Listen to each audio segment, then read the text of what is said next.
ఒంగోలు శాసనసభ్యులు మా బంధువు బాలినేని శ్రీనివాస్ రెడ్డిపై పెద్దిరెడ్డి సూర్యప్రకాష్ ఆగ్రహం వ్యక్తం చేశారు. 4,000 కోట్ల ఆస్తులు దోచుకున్నారని మండిపడ్డారు. అవినీతి సొమ్ముతో అధికారాన్ని అడ్డం పెట్టుకుని నీచ రాజకీయాలతో పాల్పడుతున్నారని విమర్శించారు. దామచల్ల కుటుంబం మూడోసారి విమర్శ చేస్తే చూస్తూ ఊరుకునేదే లేదని హెచ్చరించారు. ఈరోజు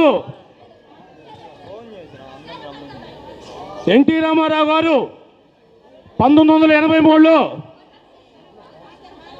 ఆ రోజుల్లో నుండి కాంగ్రెస్ ప్రభుత్వం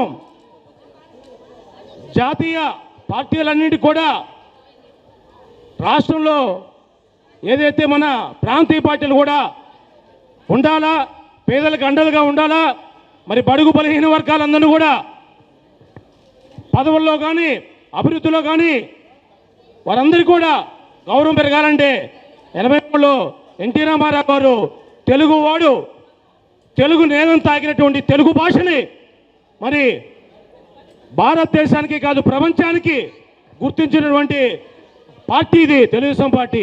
ఈరోజు ఒకటే బీసీలని ఎస్సీ ఎస్టీలని చెప్పి మోసం చేస్తుంది సైకో ప్రభుత్వం, వైఎస్ఆర్సీపీ ప్రభుత్వం. జగన్మోహన్ రెడ్డి గారు ఎంత చక్కగా పదవులు ఇస్తారంటే మన బాపట్ల ఎంపీ నందిగామ సురేష్ గారు పాప వాస్తవంగానే ఆయన 2019లో పోటీ చేసేటప్పుడు పేదవాడే. ఈరోజు అతని దగ్గర 25 కార్లు ఉన్నాయి, తర్వాత 100 కోట్ల ఆస్తులు ఉన్నాయి. అతన్ని అడ్డం పెట్టి, ఎందుకంటే ఎస్టీలు జోలు తొందరగా ఎవరైనా ఎస్సీలు అంటే తొందరగా వారి పాపం పేదవారు కదా ఉండరు అనుకుంటారు, వారిని అడ్డం పెట్టి 1,000 కోట్లు దోచారు. ల్యాండ్ స్కామ్స్ కానీ శాండ్ స్కామ్ కానీ ఇవాళ చెప్పుకుంటూ పోతే దళిత సోదరులు కానీ బీసీలను ఆదరించినటువంటి ఏకైక పార్టీ తెలుగుదేశం పార్టీ. ఈరోజు పదవుల్లో మన జిల్లాలను చూడండి, గతంలో దళిత సోదరులను ఆదరించింది జడ్పీ చైర్మన్ చేసిన కానీ చరిత్ర తెలుగుదేశం పార్టీకే దక్కింది. ఏదైనా కూడా ఈ ఎన్నికలు 2024 ఎన్నికలు ఈ అరాచక పాలన పోవాలంటే మరి మీ అందరూ కూడా ఇవాళ బీసీలంటే ఓన్లీ ఎస్టీలంటే ఈరోజు కూడా మీ అందరూ కూడా వెన్నుముక్కలాగా మరి తెలుగుదేశం పార్టీకి అందరి అభ్యర్థులు గెలిపించేదానికి మీరందరూ కూడా కష్టపడి మీకు సముచిత స్థానం ఇలా ఆ సంఘాలకు ఉన్నటువంటి పెద్దలందరూ కూడా సంస్థానం ఈ పార్టీ కల్పించింది. పోతే నిన్న ఒంగోలు శాసనసభ్యులు మా బంధువు బాలినేని శ్రీనివాస్ రెడ్డి గారు నిన్న ఒక ఇంటర్వ్యూలో చెప్పారు. ఏమని చెప్పారంటే, పెద్దిరెడ్డి మా బంధువే భూ కబ్జాలు చేస్తున్నాడు కాబట్టి నేను ఆయనకు సహకరించలేదని చెప్పి అతను ఏదో మాట్లాడుతున్నాడు అంటాడు. అయ్యా, నీకు నీ బుర్ర ఎక్కడుందో తెలియదు కానీ నీ చిప్పు తొప్పింది. నీకు 6 సార్లు పోటీ చేసి 5 సార్లు గెలిచాలకే మదవెక్కి ఇష్టం వచ్చినట్టుగా మా అర్జునుడు ఒంగోలు కాబోయే ఎమ్మెల్యే మంత్రి జనార్దన్ గారిని లావుగా ఉన్నావు, నువ్వు పెరుగు లావు, నీకున్నచ్చునుండి అప్పులు నువ్వు ఒక టైంలో 2019లో ఒంగోలు రావడానికే ఎగ్గొట్టి హైదరాబాద్ కొనుక్కున్నావు. నువ్వు చేసినటువంటి 2019-24లో అక్రమాలు, మీరు మీ వింకుడు అక్షరాల 4,000 కోట్లు దోచారు రాష్ట్రాన్ని. ముఖ్యమంత్రి బంధువుగా ఉండి నీ వింకుడు భాస్కర్ రెడ్డి, కొండా భాస్కర్ రెడ్డి నీకు వింకుడు కాకముందే మా కుటుంబానికి పరిచయం, మా కుటుంబంలో అందరికీ తెలిసినటువంటి వ్యక్తి.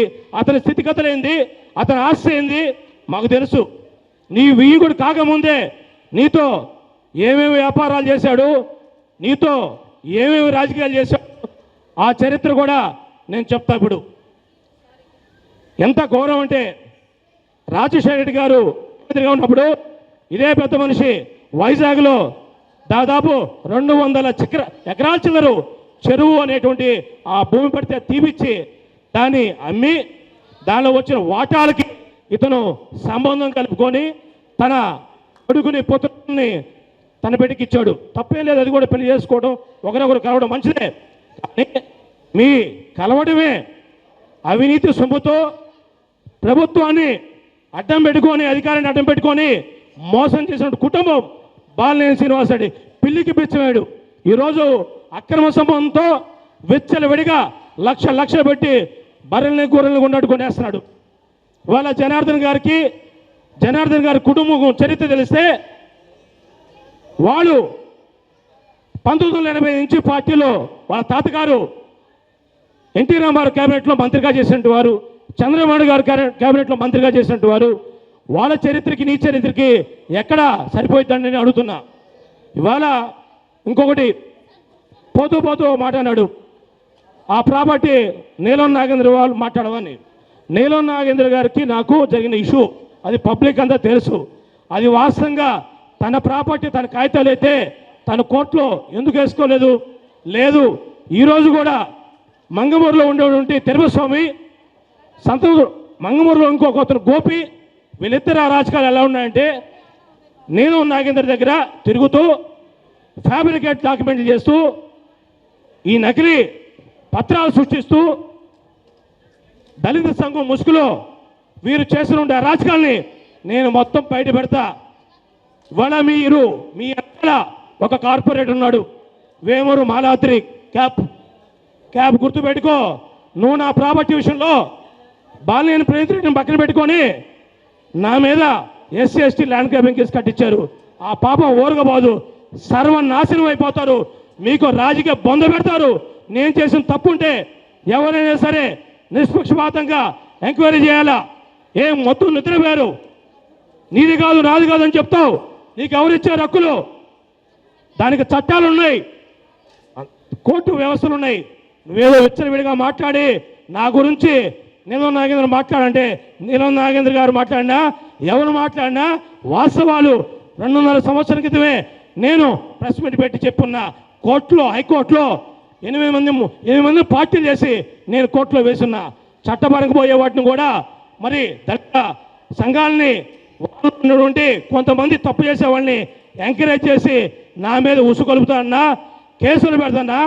నేను చెప్తున్నా, మేసం మెలే చెప్తున్నా, తోడకూడ చెప్తున్నా, ఒంగోలులో నీ పతనం చేయబోతే నేను రాజకీయంగా బొంద పెట్టించి అర్జునుడు గెలిపిపోతే ఒంగోలు ప్రజానికి ఎప్పుడెప్పుడు ఓట్లు వస్తాయా, ఎలక్షన్ వస్తే వేస్తామని ఎదురు చూస్తున్నారు.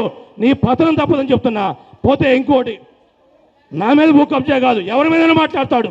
నీ చుట్టూ ఉండేదే భూ కబ్జాలు, గంజాయి పెంచి నీ పక్కన అవినీతి అక్రమాలకి పాల్పడి ఉండేది సన్నాసుల్ని నీ పక్కన పెట్టుకొని కారు కూతురు కూస్తే ఏం పెద్దిరెడ్డి సూర్యప్రకాష్ రెడ్డి నీ అబ్బ జాగీరా? ఒంగోలు ఏమన్నా నీ అబ్బ జాగీరా? ఎవరైనా కూడా హద్దు దాడితే డబల్ హద్దు దాటి మాట్లాడతారు. బాలినేని శ్రీనివాసరెడ్డి గారు పద్ధతి రాజకీయాలు చేయి. దామచల జనార్దన్ బెదిరించిన తెలుగుదేశం పార్టీ కార్యకర్తల్ని వంచి ఏదో రాజకీయాలు చేయాలంటే నిన్ను, నీ కొడుకుని తొందరలో నీవు చేసిన అవినీతి అక్రమాలు మొత్తం కూడా రేపు మా ప్రభుత్వం వచ్చిన తర్వాత దామచల జనార్దన్ గారు మొత్తం ఎంక్వైరీ చేసి మీ అబ్బా కొడుకులు ఇద్దరిని, మీ వీకుడిని జైలుకి పంపిస్తారు. గుర్తుపెట్టుకో, తమాషా పడుతున్నావు. ఈరోజు మా సొంత ఊరు వెంగంపాలెం, మా వెంగంపాలెంలో ఇదే దామచల మన బాలినేని శ్రీనివాసరెడ్డి గారు వియ్యంకుడు భూమి కొన్నాడు. శ్రీకర్ విల్లాస్ ప్రాజెక్టు మొదలుపెట్టాడు. ఆ ప్రాజెక్టులో కూడా ఎంత ఘోరంగా ఉంటే జనార్దన్ గారు, డీజర్ గారు ఒకసారి ఎదురండి, ఎంత నీచం అంటే ఇళ్ల పట్టాలు ఇస్తా అన్నాడు. ఇళ్ల పట్టాలు ఇస్తా అంటే ఎవరు కాదంటారయ్యా? అధికారంలో ఉంది నువ్వా, దామచల జనార్దన్ గారా? నువ్వు ఇస్తానంటే ఎవరైనా కాదంటారా? నువ్వు ఎక్కడ ఇస్తున్నావు? ఎర్రచర్ల కొండల్లో. అది ఆల్రెడీ మైనింగ్ డిపార్ట్మెంటు దానిలో ఐరన్ ఓర్ ఉందని చెప్పి ఆ పట్టాలు ఎప్పుడో చంద్రబాబు నాయుడు గారు ముఖ్యమంత్రి ఉన్నప్పుడే అది ఒక నార్త్ ఇండియా కంపెనీకి ఇవ్వడం జరిగింది. అలాంటి మూర్ఖుడివి నీకు తెలిసి కూడా దానిలో ఇళ్ల పట్టాలు ఇస్తా అంటే ఏం చేసావు? 25 ఇళ్ల పట్టాలకి నీ పినామైనటువంటి పులుగు అక్కిరెడ్డి, ఈ పులుగు అక్కిరెడ్డి ఎప్పుడు కూడా బాలినేని చోలో ఊతుంటాడు. అన్నీ కూడా ఏదైతే ఆ 25 ఇళ్ల పట్టాల సంవత్సరం అంటే చదువు చేసే కార్యం కానీ, ఆ రాళ్ళు వేసేదాన్ని కానీ 35 కోట్లు ప్రజాధనాన్ని తోసినటువంటి ద్రోహి ఈ బాలినేని. తర్వాత అదే సంబంధించినటువంటి ఆ పట్టాలు ఇవ్వకుండా తెలుగుదేశం పార్టీ జనార్దన్ గారు కోర్టులో ఇప్పించారని చెప్పాను. సరే వేసారు అనుకుందాం, ఎందుకు వేశారు? అది ఆల్రెడీ మైనింగ్ ఉంది, అది కరెక్ట్ కాదని దూరం కూడదని వేసుండొచ్చేమో. కానీ నీకు బుద్ధి జ్ఞానం లేదా? మరి ఏమిచ్చిన దానిలో నువ్వు ఎలా నీ శ్రీకర్ విల్లాస్ ప్రాజెక్ట్కి 7 అడుగులు గ్రావెల్ తోలేవు, దాదాపు 18,000 లారీలు, 1 లారీ 30 టన్నుల లెక్కన నీ సొంత ప్రాజెక్ట్కి అక్రమ సంపాదనతో తోలేవు.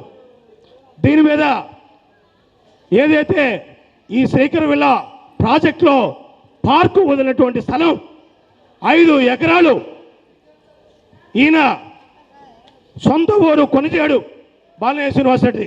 ఆ కొనిజేడులో విఆర్ఓ వెంకటరెడ్డిని ఇక్కడ ఏపించి, ఈయన ఎమ్మెల్యేగా ఉన్నప్పుడు ఏపించి దాని పత్రాలు మొత్తం తారుమారు చేసి తనకి మరి టీకే పోరం వాగుపోరం బొక్కుని ఎవరైనా చేస్తారండి?